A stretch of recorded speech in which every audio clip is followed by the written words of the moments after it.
Has the recording started? Yeah, okay. Okay, hello everyone. My name's Hayley, and the talk I'm delivering today is actually the subject of my PhD thesis, which I'm currently working on. So it is still a work in progress. So I'm mostly going to be focusing on the aspects that I've most recently been working on, and that means that some of the points I won't be able to discuss in that much depth because I haven't got to them yet. But it'll be fine. And I also want to add a content warning that there is going to be a discussion of sexual assault later in this. I will give a warning before I start talking about that. So if you want to mute, that's absolutely fine. And I'll give a signal when I finish talking about that as well, so you can turn back on. So my research project is a sustained analysis of Anglophone contemporary Gothic television from 1997 to 2020 through the lens of queer and Gothic theory. Why 1997 when my title says Post-Millennial Gothic? That's to include a particular text that crosses the millennium and also establishes some prehistory both in bi-representation and in the cultural history that led to the post-millennial period being a site of change for representations of queer sexuality. Some of you may have a guess of what that text may be if you know what significant text came out in 1997. So using the Gothic mode, I assess the effectiveness of the transgressive binary rejecting nature of bisexuality and question why this potential has been overlooked in the queer Gothic. I question if the space once occupied by the homosexual monster in the Gothic is now occupied by the bisexual monster, whose perceived liminality, and I do the air quotes for liminality because that implies that bisexuality is a transitional state rather than an identity in its own right, is a threat to the gay straight binary. So Gerald Hogel demonstrates the Gothic's long history of confronting gender and sexuality binaries and how these reinforce Western structures of power. He highlights the Gothic's usefulness in challenging binaries as it deals in tangled contradictions fundamental to human existence by throwing them off onto ghostly or monstrous counterparts, in this case, the bisexual monster. Despite bisexuality's rejection of the binary of heterosexuality and homosexuality, it's an area that's often been overlooked in queer Gothic, often only getting a passing mention, or in some cases being erased entirely, such as this definition of queer that I found in Paulina Palmer's The Queer Uncanny. She defines it as a shorthand to encompass the categories of lesbian, gay, and on occasion, transgender. And I'd like you to please bear in mind the publication date of that book. So Erasure of Bisexual Narratives from Queer Theory and I suppose other aspects of queer identities that don't fit into lesbian, gay and transgender are they're still being erased well into the new millennium. So in relating how my chosen texts engage with the concept of biphobia and bi-erasure, I first want to identify my working definition of bisexuality, and this is the kind of heavy theory part of the talk. Won't go on for too long, hopefully. The epistemic contract of bisexual erasure sees Kenji Yoshino acknowledge that there are three axes along which sexual orientation is conventionally defined: desire, both realized and unsublimated, conduct, and self-identification.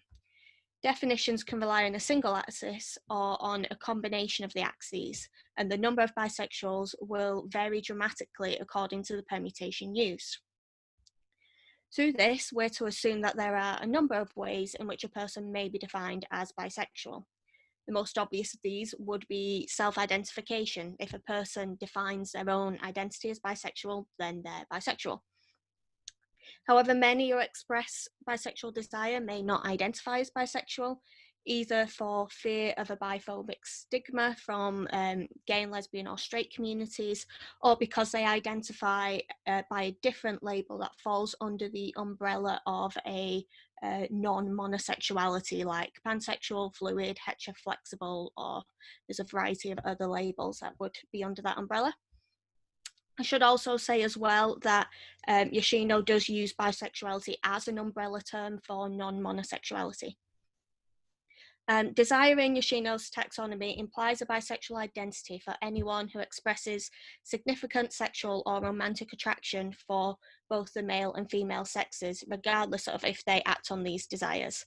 I also include non-binary people in that, but he doesn't make any mention of non-binary in his study. Conduct refers specifically to bisexual acts, so conducting sexual behaviours with more than one gender.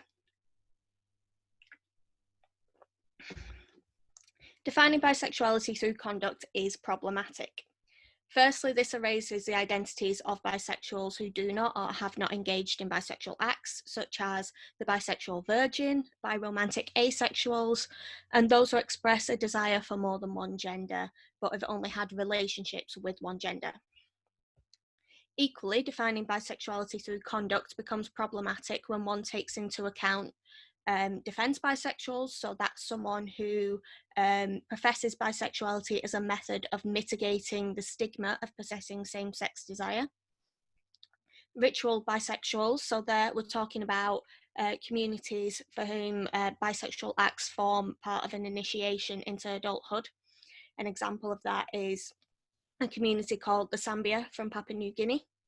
And also situational bisexuals. So there we're talking about sex workers who might perform bisexuality for financial reasons.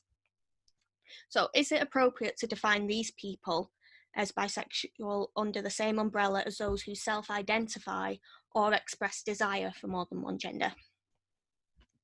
In specifically examining bisexual representation in the media, I believe it's most effective to examine bisexuality along the axis of desire.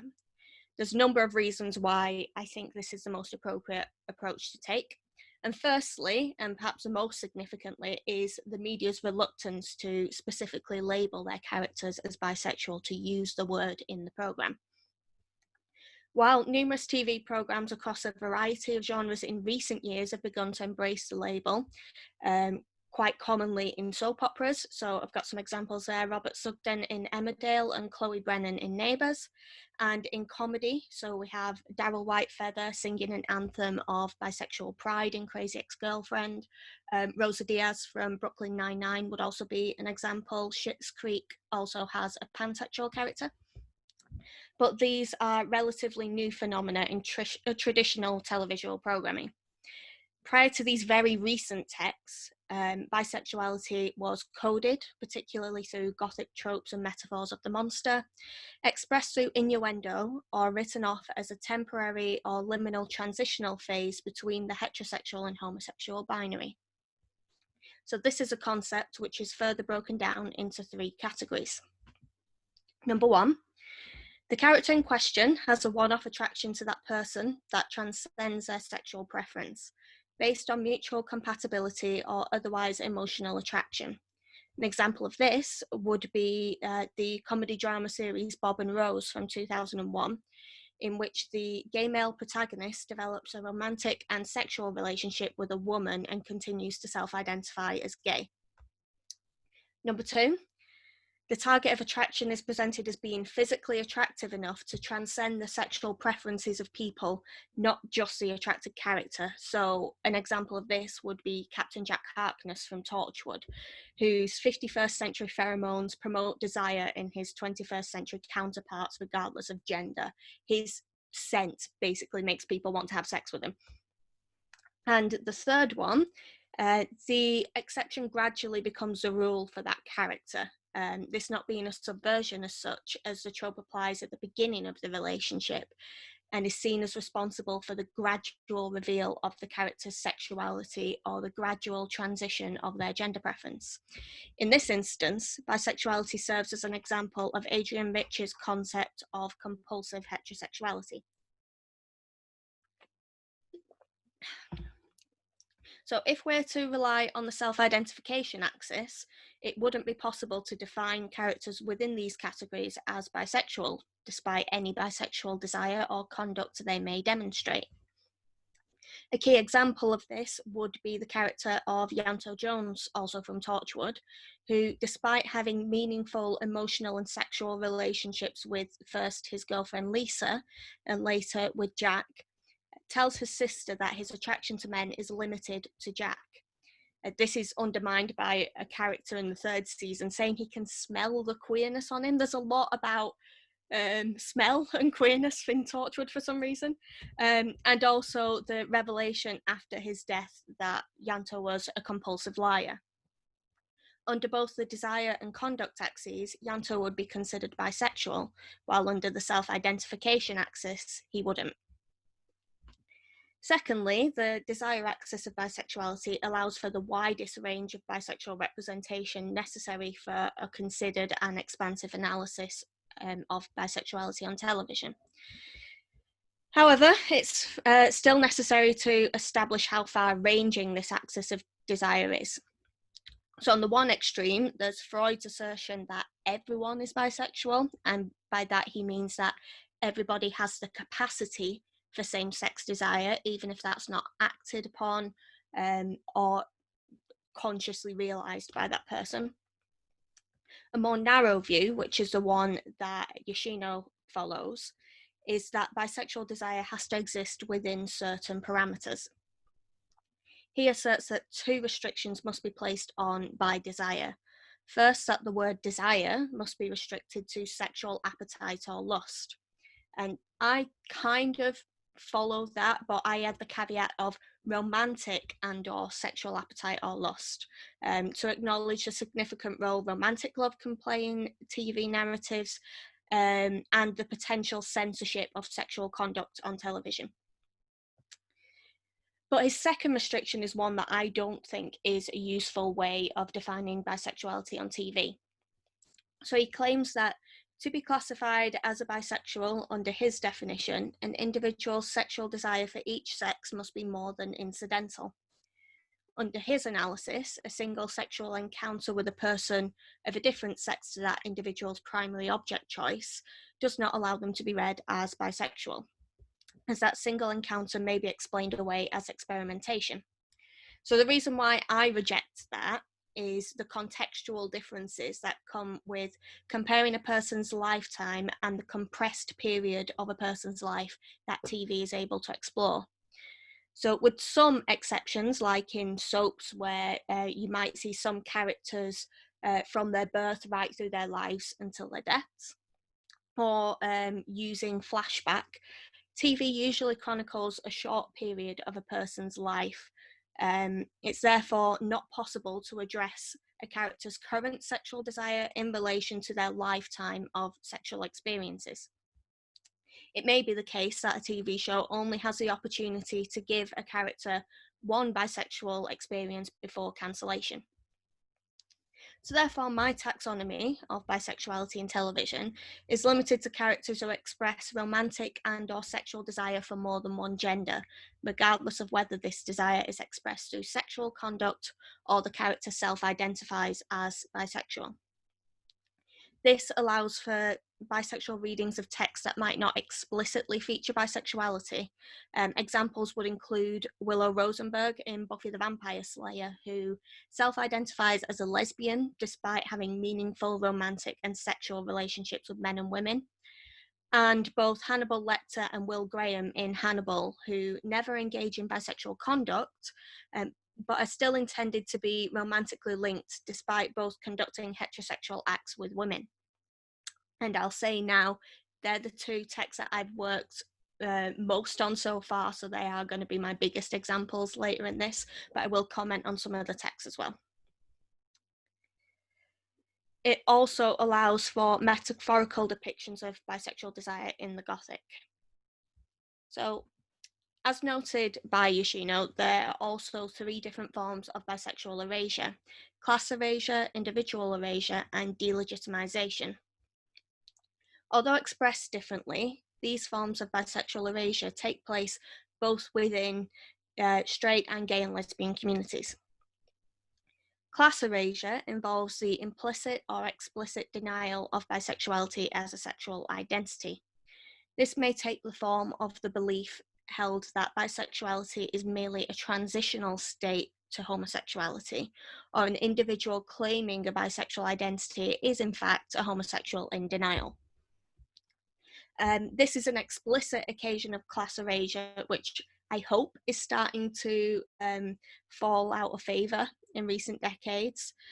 However, implicit class erasure occurs when one describes bisexuality as a fad or a trend, which is something that is reinforced in media presentations, such as bisexual acts being committed for the titillation of a male gaze, or as a way of queer baiting an audience by hinting at a representation that's not truly there.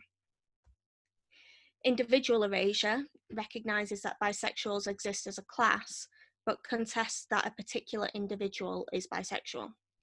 Specifically in gay and lesbian communities, individual erasure occurs when a bisexual person is co-opted as gay or lesbian. So a prominent cultural example of this would be Freddie Mercury, who, despite being classified as bisexual both along the axes of conduct and desire, is more often considered a gay icon.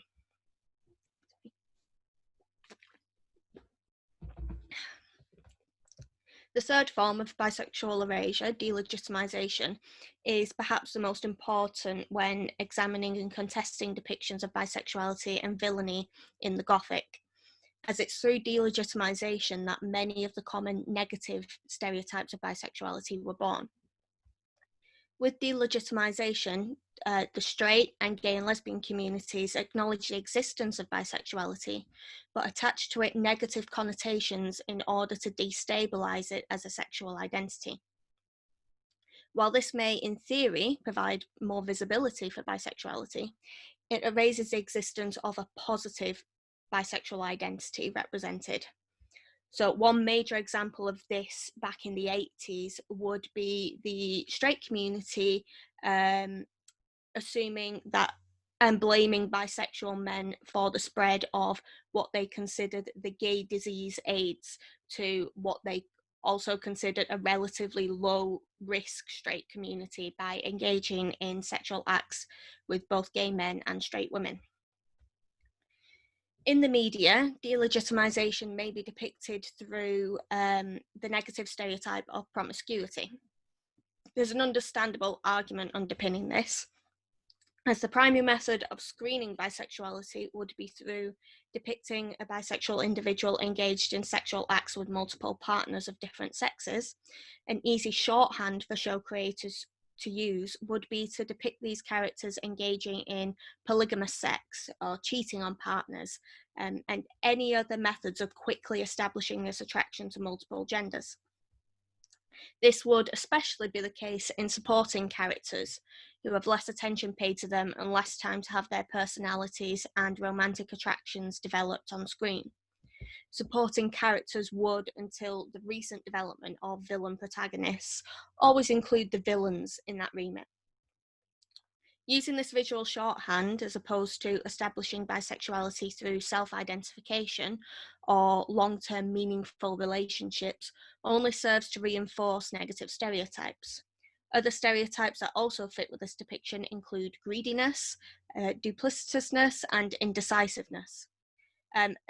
This is, of course, taking into account that there are some people in bisexual communities who do engage in consensual polyamory and polygamy, and obviously there are some people who do cheat, but this is disproportionate in comparison to television depictions of bisexuals, and particularly overtly sexualized bisexual villains such as the bisexual vampire. A further negative stereotype associated with delegitimization would be the idea that bisexuality is a phase leading to monosexuality. This particular idea is clearly demonstrated through Willow in Buffy's indecisiveness over whether to pursue a relationship with Oz or Tara, which gives way to Willow later identifying as a lesbian, erasing her romantic and sexual feelings that she had for a number of male characters in previous seasons.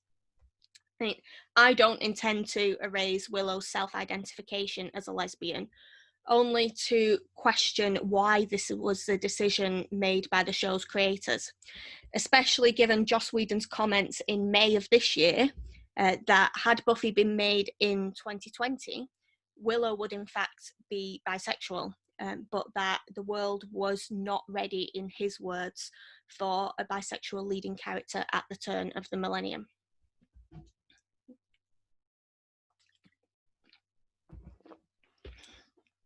So some of the texts I'm using for my study are as follows. So we have Buffy and Angel, True Blood, In the Flesh, Hannibal, Being Human, Lost Girl, Lucifer, Penny Dreadful, and Shadowhunters. And I do have some more as well, but these are the main ones that I'm looking at. But I'm also including some texts that might not immediately be considered as Gothic, such as The Hundred, Torchwood, and Killing Eve. Their inclusion here makes sense as they all adhere in some part to Helen Wheatley's taxonomy of Gothic television, including a mood of dread and or terror inclined to evoke fear or disgust in the viewer, the presence of highly stereotyped characters and plots often derived from Gothic literary fiction, representations of the supernatural which are either overt or implied, a proclivity towards the structures and images of the uncanny, homes and families which are haunted, tortured, or troubled in some way, likely to be organised in a complex way, structured around flashback sequences, memory montages, and other narrative interpolations. Visually dark, with a mise-en-scène dominated by drab and dismal colours, shadows, and closed-in spaces. Camera work and sound recording taken from a subjective perspective and heavily impressionistic at times. So in Monsters in the Closet, Harry M. Benshoff points to the 1980s as a significant turning point in the depiction of the monstrous queer, one which sees two distinct forms of representation and a cultural history which will later influence the production context of the 1990s, the late 1990s being when both Buffy and Angel began. Buffy beginning in 1997 and Angel beginning in 1999, and both running through into the new millennium. Benshoff identifies the rise of a new era of political conservatism, the AIDS crisis, the politicization and continued mainstreaming of gay and lesbian culture, and the development of queer theory and praxis as contradictory influences over the monster movies of the period. A rise in Christian fundamentalism, spearheaded by a view of queers as carriers of disease, with President Ronald Reagan's press secretary Larry Speakes laughing off the gay plague, as he called it, at a press conference in 1992, allowed for some horror movies to return to the tactics of earlier decades, using gay and lesbian signifiers to colour their monstrous and minoritized characterizations. However, a counter-narrative to this is that the rise of queer theory leads to the overturning of the genre's conventions in order to argue that monster queers are actually closer to desirable human normality than those patriarchal forces such as religion, law, or medicine that are traditionally sought to demonize them. In short, these texts make monstrous the institutions that made the queer monstrous in the first place. These counter-narratives may be seen within Buffy. The sympathetic monsters, such as the vampire with a soul Angel, criticise the demonization of the queer. An example would be the pagan religious sect responsible for restoring Angelus' soul. And if you're not familiar with Buffy, Angelus is the name given to Angel's soulless vampire self, using witchcraft to punish his immorality with eternal shame and torment, akin to the concepts of gay conversion, praying the gay away, etc. Meanwhile, many of the villains, such as the vampires Spike Drusilla and Willow and Xander's vampire doubles, the human monsters Faith and Warren, and even the hell god Glory, reinforce bisexual monstrosity through the sexualization of their interactions with the monosexual heroes, who encompass both male and female.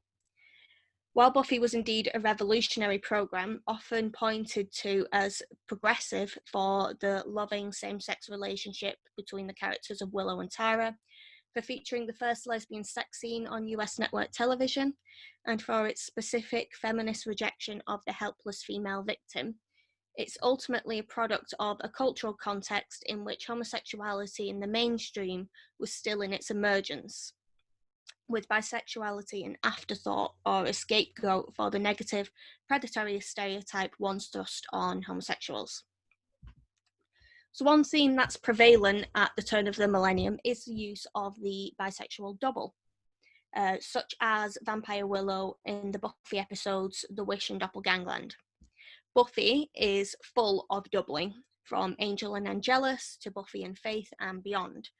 But one thing that most of the doubles have in common is an association of the evil double with a deviant sexuality that's often coded as bisexual. So Catherine Bowers in Gothic Doubling and the Double Gothically acknowledges that the double's appearance is usually terrifying because it is the manifestation of the social encounter feared most, one in which the authentic self is revealed. Suddenly, faced with your own mirror image, dark secrets are no longer buried, but potentially on display. If you can observe them, so can others. The terror lies in your double revealing your own hidden true self, perhaps even worse, a self hidden even to you. Willow foreshadows her own sexual awakening by commenting about her double that, "I think I'm kinda gay." The word bisexual may not be used, but the use of the word kinda hints at a potential polysexuality. Willow also says I rather than she, acknowledging that Vampire Willow is a part of herself. Vampire Willow herself maintains a kinky sexual relationship with Xander's vampire counterpart, using a captive angel in their alternate universe for torture games that erotically excite both vampires, while also showing erotic and murderous interest in Cordelia, other female victims, and Willow's human self. Willow, meanwhile, is presented as a wholly heroic character, both when she is heterosexual in seasons 1 to 3 and as a lesbian in seasons 4 to 7. Buffy's line of morality seems to be drawn not with the heterosexual heroes and the heterosexual heroes and the queer villains, but with the monosexual heroes and the bisexual villains. It's no coincidence that in the Dark Willow storyline in season 6, during her magic addiction and becoming the season's big bad, she begins to take on both Vampire Willow's catchphrase of bored now and her passion for slightly BDSM fashion. But her scenes with her male magic dealer are also highly sexualized. In Buffy, the bisexual double seems to be presented as a morality tale. This is what becomes of you if you make the wrong choices. Nowhere is this more apparent than in the dual character of Angel and Angelus. Angel is Buffy's lover, the vampire with a soul, and is the very definition of the masculine heterosexual hero. I highly recommend a book called Sex and the Slayer by Lorna Jowett that explores gender roles within Buffy and has a really great section on Angel and masculinity, if that's something that you're interested in. A reluctant vampire in the model of Barnabas Collins and predating Edward Cullen, Angel's double, Angelus, is even more a troubling repressed part of himself, as unlike Willow and her doppelganger, the two inhabit the same body.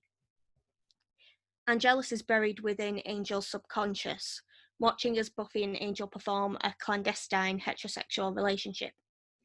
Angelus is freed by a sexual act, however heterosexual that act may be, and is released into a homosocial erotic triangle with Drusilla and Spike. An erotic triangle, as defined by Eve Kosofsky-Sedgwick, describes power relations between men being played out through the conduit of the woman. In this, we are meant to read intense relationships between men as being dependent on a balance of power rather than desire, erasing the potential for the romantic or the sexual. However, Sedgwick's title emphasizes the word desire, reinforcing the erotic potential of this struggle for power. Her theory is that to draw the homosocial back into the orbit of desire, of the potentially erotic then, is to hypothesize the potential unbrokenness of a continuum between homosocial and homosexual. The potential for bisexuality in this vampire family is alluded to numerous times in both Buffy and spin-off series Angel.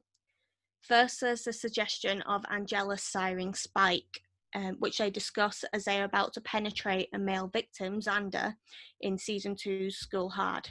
But this line of succession is later revised to fit a male-female penetrative pattern. The master sires Darla, who sires Angelus, who sires Drusilla, who sires Spike.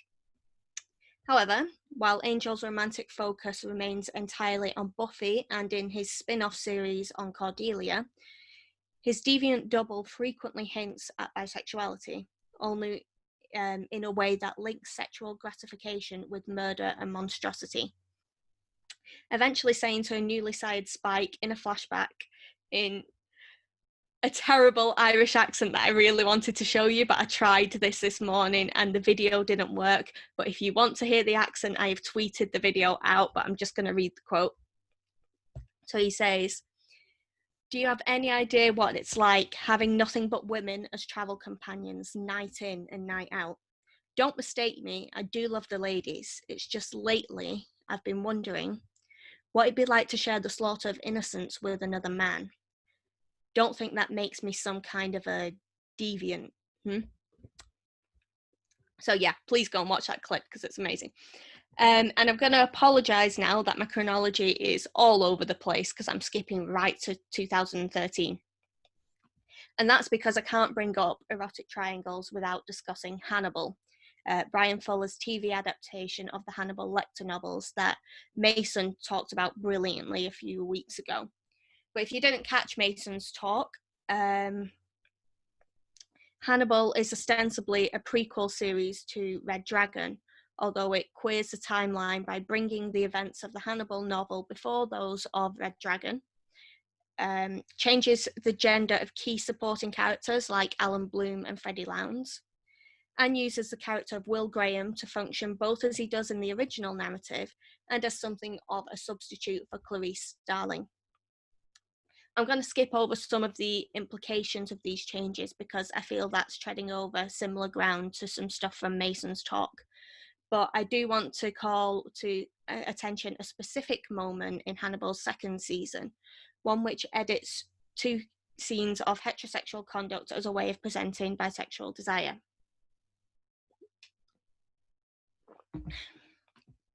So a significant set piece in the centre of the season 2 episode Nakachoco depicts 2 intimate scenes, one between Hannibal and Alana and another between Will and Margot Verger.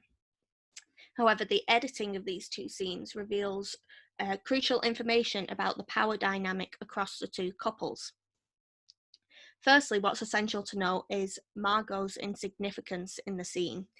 Margot's a lesbian and her sole purpose is for Will to get her pregnant so she can produce a male heir to protect herself against her brother. Still, Margot's future relationship with Alana, who is herself a bisexual woman, makes her inclusion in the climax of the Hannibal, Will, Alana erotic triangle quite an interesting one. And I will say today I'm focusing on Hannibal and Will, but in my wider work I am going to be looking into Alana's depiction as a bisexual woman as well.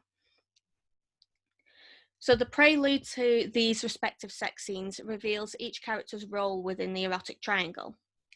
Hannibal is shown instructing Alana in playing the theremin, manipulating her hand to achieve the perfect pitch on the instrument. Alana is easily guided, accepting Hannibal's instruction without question. Meanwhile, Will and Margot are slowly undressing each other, revealing the scars inflicted on Margot by her brother Mason and the scars on Will's body that are either caused by Hannibal or caused by Hannibal's manipulations of other people. This prelude depicts Hannibal as being in total control of the situation. Hannibal has used and influenced Alana to serve as his alibi and has also planted the seed in Margot's mind that producing a virgin heir would guarantee her survival, though it's revealed in the next episode that Hannibal didn't intend on Will being the father of Margot's baby, and that results in Hannibal convincing Mason to remove Margot's womb, which is horrible. All of this has the ultimate effect of ensnaring Will further. While his attempts to frame Will for his crimes failed, using Will's initial love interest Alana means that Hannibal and Will remain connected. The editing of the 2 scenes is the clearest demonstration of Sedgwick's erotic triangle in the series, expertly showing how men use a woman as a conduit of a relationship in which the true partner is a man. The editing manipulates the two scenes so that it is entirely unclear which partner is with whom, creating the atmosphere of an orgy. Shots of Will gazing down on Margot on the bed are reversed with Alana gazing up at Hannibal, and then Hannibal's face appearing where Will's previously was. A close-up of Hannibal's fingers curling around Alana's throat indicate how easily disposable she is, and they also echo comments earlier in the episode in which Will expresses his desire to kill Hannibal with his own hands. And at this point, Margot's already been relegated to the sidelines, as Hannibal and Will both focus their attentions on Alana. A shot of Alana kissing Hannibal tracks Alana as she turns her head to then kiss Will, the scene now resembling a threesome. So as Jeff Casey notes, the four-way confirms both men's heterosexuality, but it also places Graham and Lecter in the same bed. Granted they are mediated by Bloom, they are nonetheless erotically linked by her. But then there's another figure lurking who changes the dynamic of the scene yet again. Will gazes over the shoulder of a dark-haired woman, and at this point, it could be Alana or Margot, it doesn't really matter. An extreme close-up of Will's eye reveals a twitch, which is characteristic of Will's hallucinations depicted throughout the series. We then get to see what Will is looking at, the Wendigo backlit by the flames of Hannibal's fireplace, looking at his black shoulders and staring lecherously at the scene. For anyone who is not aware of Hannibal, the TV series, the Wendigo is a figure that represents Hannibal in Will's hallucinations and dream sequences. The Wendigo is then seen to be having sex with Alana in Hannibal's place. But importantly, this is Will's hallucination. Although they're in different locations, and Will has no way of knowing what Hannibal and Alana are up to in that moment, Will appears to be in some ways psychically connected to what's going on between them. After all, Hannibal and Alana's sexual relationship is founded entirely on Will's presence in their lives. The climax of the scene shows all four throwing their heads back in orgasm in quick succession. The order in which this is depicted complicates things further. As Casey says, narratively, the sex scene recuperates both men as heterosexual, but visually, the sequence blurs the erotic boundaries between everyone involved. The 5 shots depict Hannibal, then Will, followed by Alana, then Margot, and finally Will again. As I've already said, Alana and Margot are romantically involved in the 3rd season, but placing Hannibal and Will's shots one after the other, fading into each other, creates the impression that it is in fact Hannibal and Will in bed together. Also, closing off the sequence with Will again emphasizes each person involved is a partner of Will's, Margot, Alana, and Hannibal. The scene closes with Will and Alana lying in bed together. Alana is facing away from Will, and when we cut to a wider shot, we see Hannibal sharing their bed on Alana's other side. And as Casey says, this signifies the increasingly incestuous relationship between them, both sexually and otherwise. While Alana appears to be looking at Hannibal, his gaze appears to be slightly over her shoulder at Will. Will, in turn, is reaching for Alana's skin, but is looking at Hannibal. Margot is nowhere to be seen, and when Hannibal and Alana fade away, returning to the reality of Will alone in bed, Margot is already dressed and preparing to leave. She's got what she wanted, which was the sperm. The bisexual potential for Hannibal and Will is one that relies entirely on the desire axis. While both can be read, as I have, as queer characters, the series depicts them as intimate but not lustful. Indeed, Alana may be the outlet to express any form of sexual desire, but the love between Hannibal and Will is expressed in many forms. Hannibal demonstrates the same love for Will as God has for man, or Dr. Frankenstein initially had for his creature. Will, in turn, both loves and despises Hannibal. They share connections as friends, colleagues, doctor and patient, enemies, and ultimately allies. It has been both platonic and homosocial. It's confirmed in season 3 in a conversation between Will and Bedelia, who is Hannibal's own therapist, that Hannibal is in love with Will and that Will aches for Hannibal. With this in mind, I don't believe that Hannibal commits bi-erasure by avoiding the bisexual label for Hannibal, Will, and Alana. Nor do I feel that Hannibal attaches a particular biphobic connotation by virtue of giving its protagonist, who we have to remember is a cannibalistic serial killer, the potential for bisexual desire. One potential biphobic concern is raised when we take into account Hannibal's manipulation of Will's mental state throughout the series, though. But I do have to question whether this particular negative stereotype attached to a bisexual figure, as Hannibal is hinted to be in this show, given that these same manipulations are present in Hannibal's relationship with Clarice in the other Lecter novels and films, which are absent that bisexual element. But I'll be honest, these questions I'm still only just starting to unpick. So any thoughts on that at the end would be welcome. But what is certain is that Hannibal causes and manipulates trauma for Will as a way of fostering their connection. And it's at this point that I'm going to do my warning for a discussion of sexual assault. So if you do want to mute, that'd be great. And I'll do a thumbs up once I've finished. I'm just going to have a sip of water in case anyone wants to do that, so you've got time.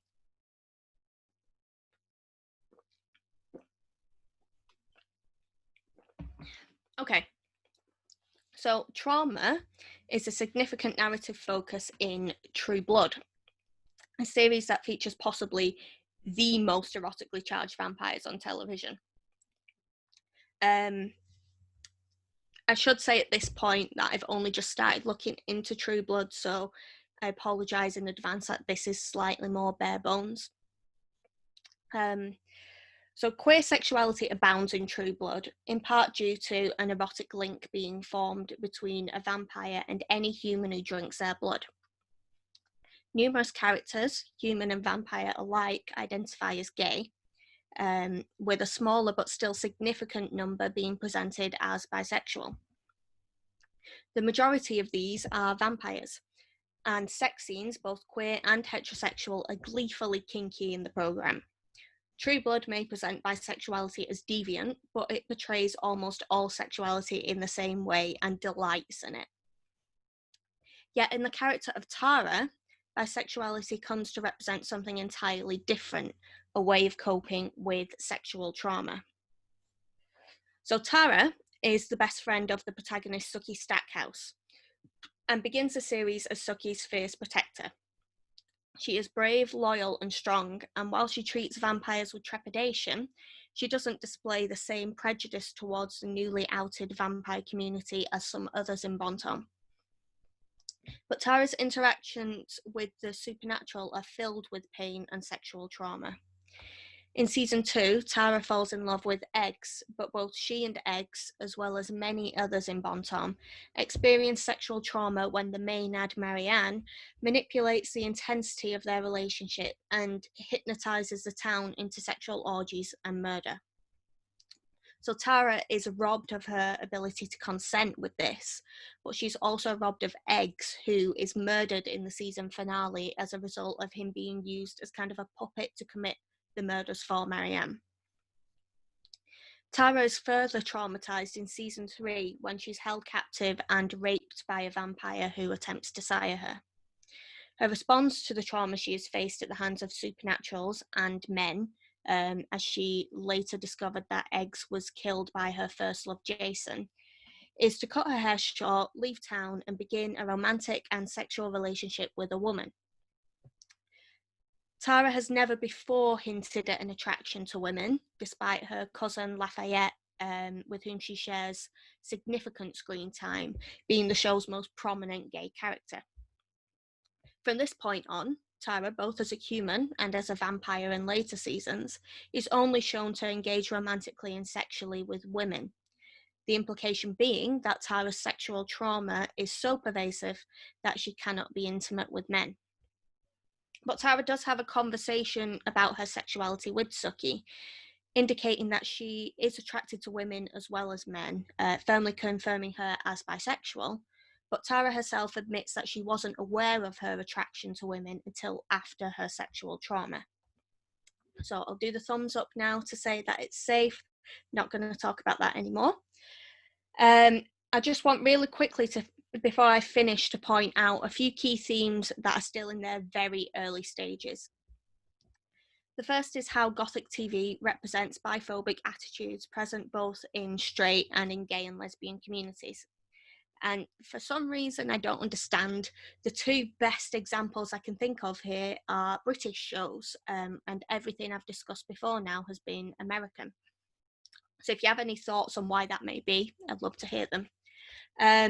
But in the flesh, the protagonist Kieran is a queer zombie and is both torn between and ostracized from both the intolerant, politically conservative human rights community, who are represented by his zombie hunting sister, and the radicalized anarchist rotters, represented by his season 2 boyfriend Simon.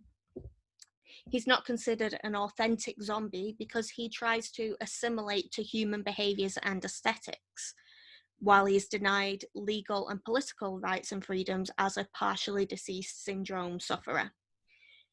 Kieran begs of Simon to just be normal, reading as behaving more like humans or more like straight people within the analogy.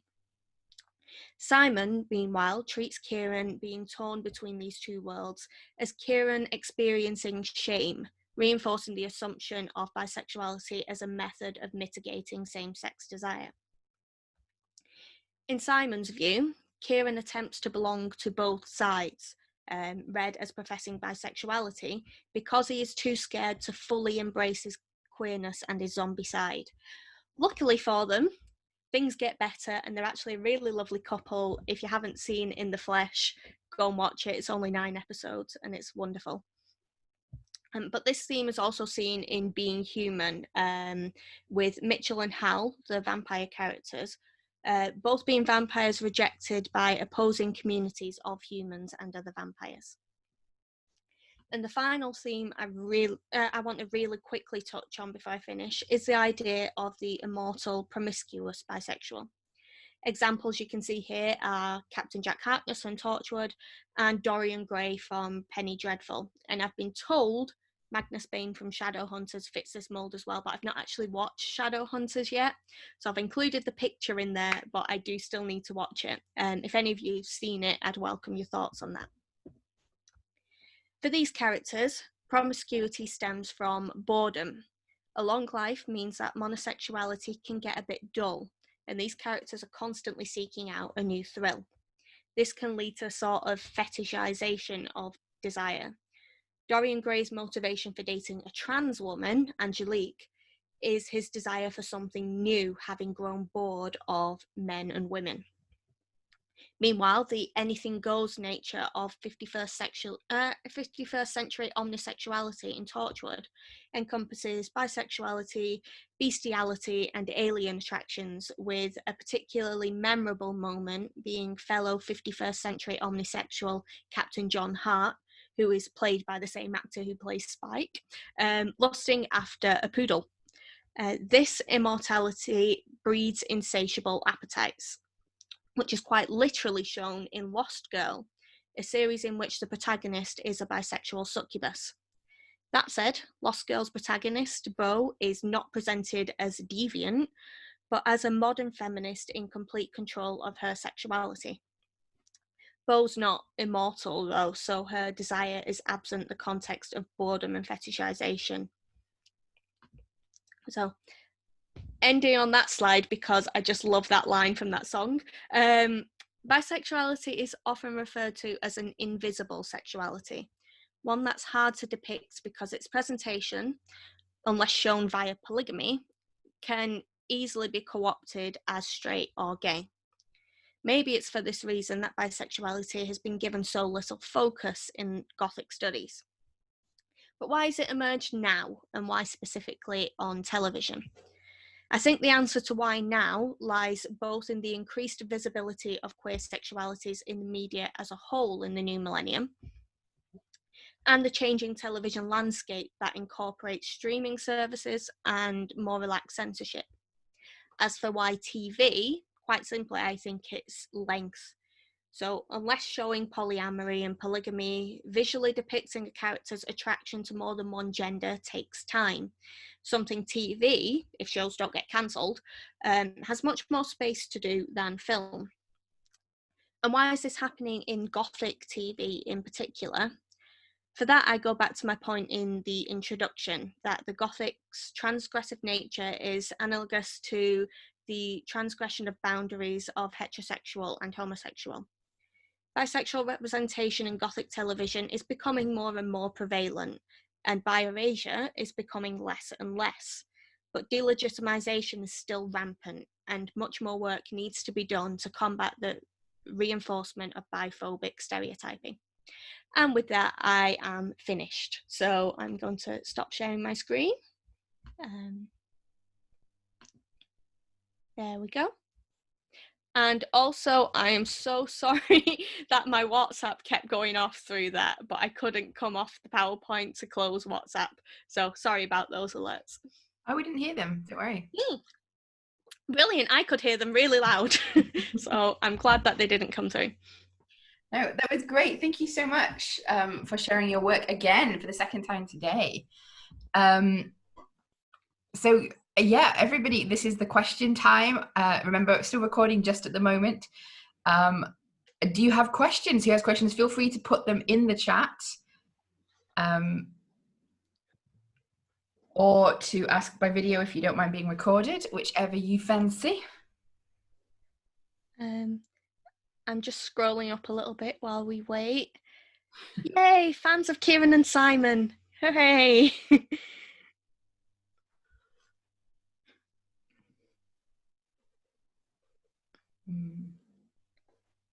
I'm just reading one from earlier on. Shadowhunters is actually really good and does Magnus and Alex relationship justice, which is surprising considering the source text and the film. I haven't consumed any of the Mortal Instruments media at all. I've not read the books, I've not seen the film, I've not seen the TV show. It's literally just a recommendation I've been given.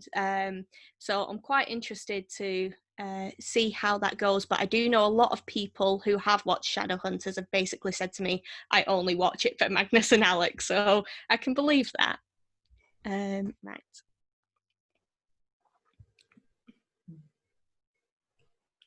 I think a lot of this is talking about Shadowhunters there. Yeah. I'm scrolling up, so if anything appears at the bottom, just let me know. It should give you a little alert if something appears at the bottom.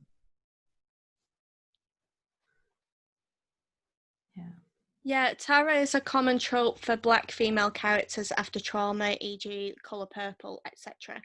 I'm not going to pretend that I have a wealth of knowledge about Black female representation and trauma, but it's something that when I get on to writing my chapter about Tru Blood, that I do intend to research in quite some depth. I have seen The Colour Purple, so I can kind of get the point that you were making there, yeah.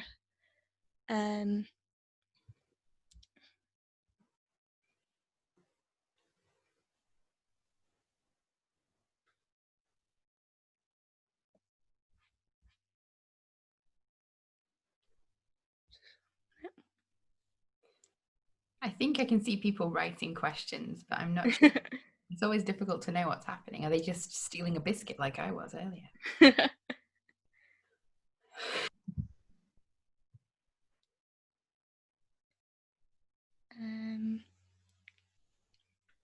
Oh, everyone talking about, yay, Eve Sedgwick. I love using Sedgwick, so I'm pleased about that.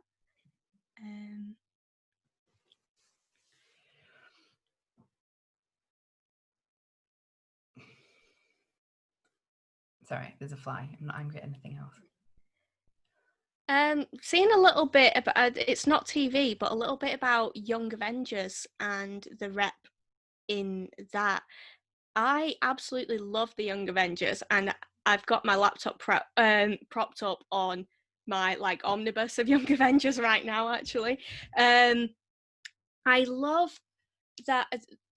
The thing that's been mentioned is the Hulkling and Wiccan relationship, which is a gay male relationship, although Hulkling is a shapeshifter, so could present as female if he wanted to. But in later issues, I also introduced a bisexual character, Prodigy, and a lesbian character, Miss America, and they also hinted at Kate Bishop being bisexual as well. And then it's got Kid Loki, and there's all this stuff about Loki and gender presentation and potentially being read as trans. So yeah, Young Avengers is a great one to look into. I don't really look into comics, but I have read it, and it is great. What are your thoughts on the new Sabrina or The Order? This is where it gets very similar to how I was responding this morning, in that I have not watched it yet. One of the problems with researching TV in particular is there's a lot of it, especially when you're doing shows like Buffy and Tru Blood, where there's like 7 seasons. So I have a whole list of stuff that I need to catch up on. But yeah, I've read some like comments just on Twitter and stuff about Sabrina that kind of piqued my interest a little bit. So I'd love to hear your thoughts if you do have some thoughts about Sabrina, but I haven't seen it yet. Given that Gothic lends itself to breaking down binaries, do you have a sense of how the programs you've looked at in detail compare to other contemporary programs in their portrayal of bisexuality? Do you think they are ahead of the game? That's mixed. I don't think they are the best example, and I actually think we had a bit of a chat about this morning, but I actually think the ones that are ahead of the game are soap operas. And I feel like part of that is both, I know some people who do write for soap operas, and a lot of the writing teams and the audience for soap operas are women and people in LGBT plus communities. But I feel like it's something that is growing in the Gothic, and that's the reason why this is my research, but it's not quite there yet. There's still all this kind of reluctance to use the label for a start, which would make things so much easier if everyone just entered a room saying, "Hello, I am bisexual." It would save me quite a big job. But I feel like that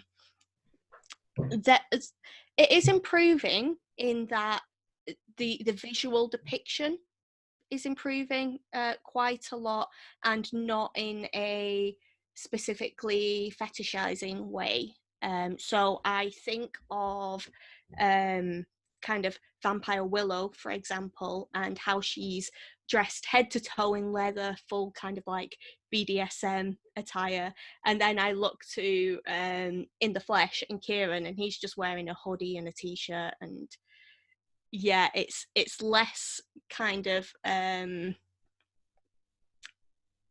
connecting it with these tropes of some sort of deviant sexuality. And I'm not saying that people who engage in BDSM are necessarily deviant, but it's a common association that audiences make.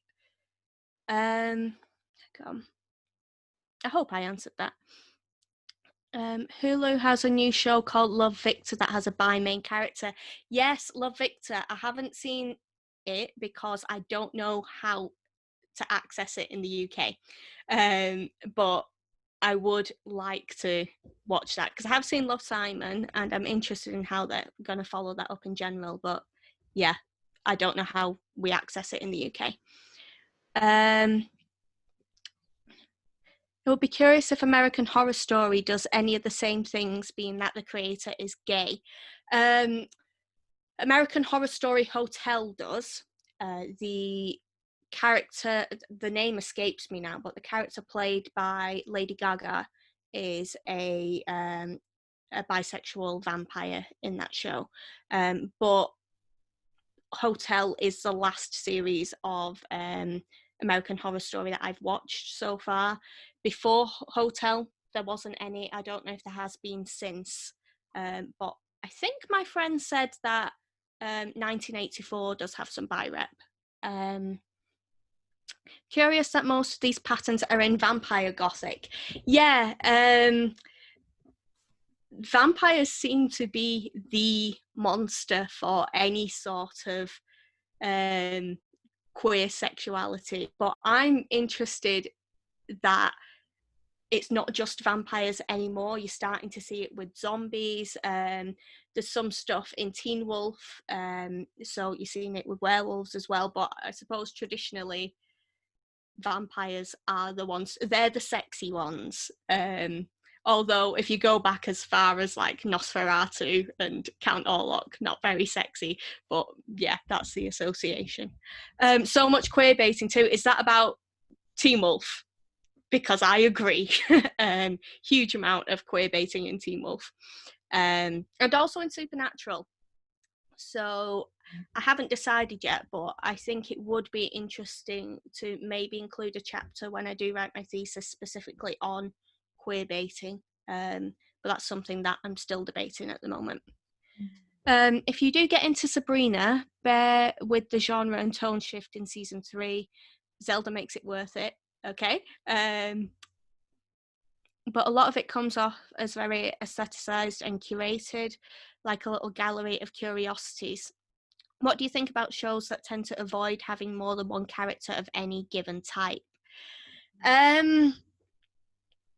Yeah, that's quite a common thing, I guess, in that it's like, well, we have the one black character, we have the one gay character. I don't know.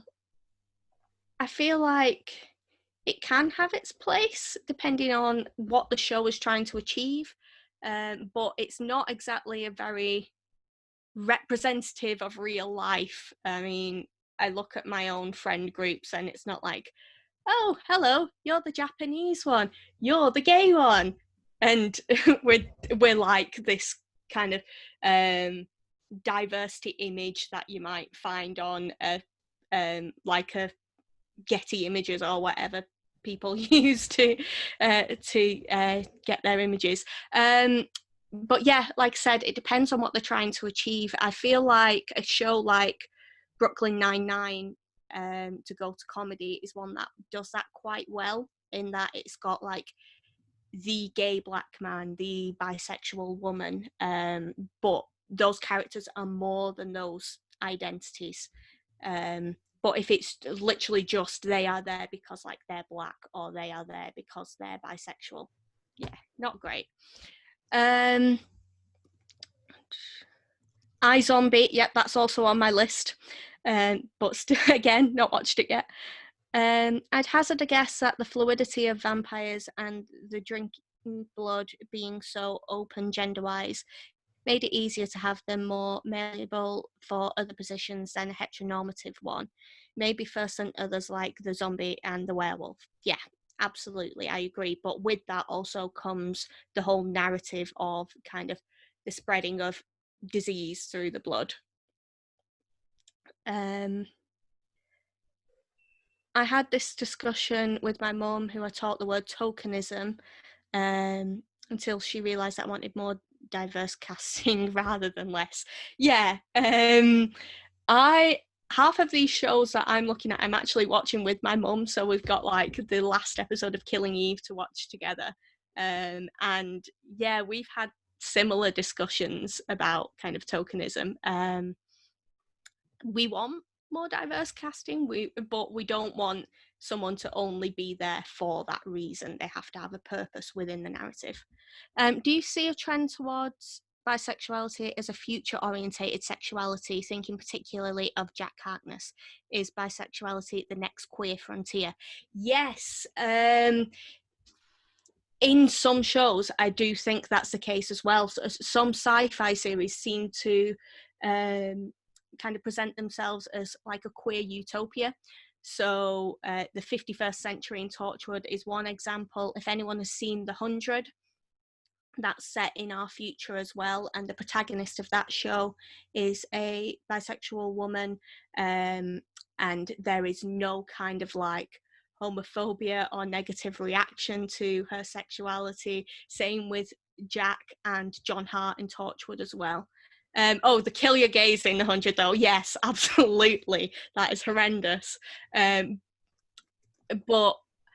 like within the narrative of The 100, that character is not killed for her sexuality more than for the person she's had sex with being like from a different tribe, and there's this whole tribalism thing. But when you're looking at it from the audience perspective, yeah, it's absolutely a terrible example of a kill your gays trope. But yeah, that is something that I'm seeing in kind of sci-fi stuff that's set in the future. There is this whole idea, and I suppose that comes from way back in Star Trek, where like it was a world where there was no kind of racism or anything like that. It's kind of a hopeful future where homophobia, biphobia, transphobia wouldn't exist.